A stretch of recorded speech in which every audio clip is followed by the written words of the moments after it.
ప్రకాశం జిల్లా ఎర్రగొండపాలెంలోని రాష్ట్ర పురపాలక పట్టణాభివృద్ధి శాఖ మంత్రివర్యులు డాక్టర్ ఆదిమూలపు సురేష్ను ఎర్రగొండపాలెం సీటు ఇవ్వాలంటూ ముస్లిం మైనార్టీ నాయకులు మత పెద్దలు పట్టణంలోని పార్టీ కార్యాలయంలో సమావేశమై మైనార్టీల అభివృద్ధికి సురేష్ పెద్దపీఠం వేశారని ఆయన సేవలు కొనియాడారని ముస్లిం మైనార్టీ నాయకులు సయ్యద్ జాబీబుల్లా ఎర్రగొండపాలెం అభివృద్ధి మంత్రి సురేష్తోనూ సాధ్యమని ఆశాభావం మంత్రి సురేష్ను నియోజకవర్గం నుండి మార్చడంపై అసహనం తెలిపినటువంటి ముస్లిం మత పెద్దలు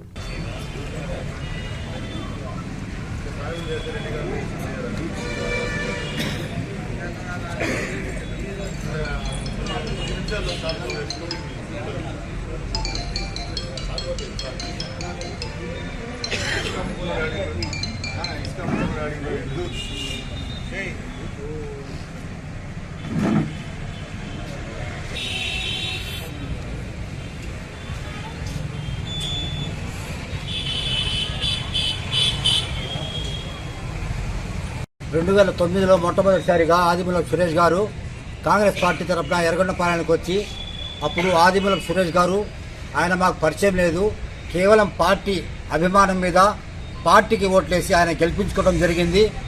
ఆయనకు ఓట్లు వేసినందుకు, ఆయన గెలిపించుకున్నందుకు ఆయన కూడా ఎర్రగొండపాలెంలో అందరి పరిచయాలు పెంచుకొని ఎంతో శ్రమించి అభివృద్ధి బాటలో పయనించి ఎంతో డెవలప్ చేసిన మీదట రెండోసారి ఎలక్షన్కు ఆయనకి ఇక్కడ కాదు అని వేరే స్థానంలో మళ్ళీ సీటు ఇవ్వడం జరిగింది. మళ్ళీ అక్కడ గెలిచి మళ్ళీ మూడోసారి మాకు ఇవ్వటం జరిగింది. ఇట్లాగా ప్రతిసారి ఒక నాయకుడిని ఇక్కడి నుంచి అక్కడికి, అక్కడి నుంచి ఇక్కడికి మార్చే పద్ధతి విధానం మంచిది కాదు.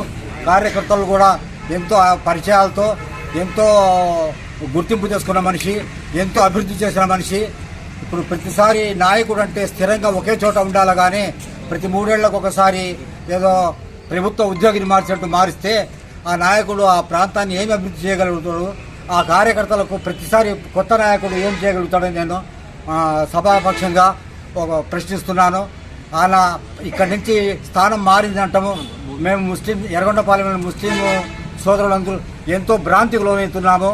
మాకు మా సురేష్ లాంటి నాయకుడు దొరుకుతాడా దొరకడు అని మేము ఎంతో వేదన చెందుతున్నాము. మాకు సురేష్ లాంటి నాయకుడు ఎర్రగొండపాలెంకి మాలో మమేకమైపోయి మా ముస్లింలకు ఎంతో మేలు చేశాడు.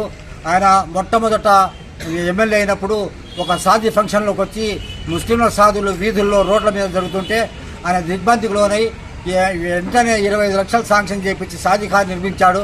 ఇవాళ మేము ఎంతో గౌరవప్రదంగా రోడ్ల మీద, మురికి కాలువల మీద మా భోజనాలు జరిగాయి. ఒక గౌరవప్రదంగా మేము ఫంక్షన్లు చేసుకుంటున్నాము. తర్వాత ప్రజానికాన్ని అందరికీ ఆర్టీసీ బస్టాండ్ ఎంతో ఉపయోగకరమైనది. ఆయన ఎంత అభివృద్ధి చేసినప్పటికీ ఆయన మాటికి మార్చడం అనే విధానం ప్రభుత్వానికి మంచిది కాదు. కొంతమంది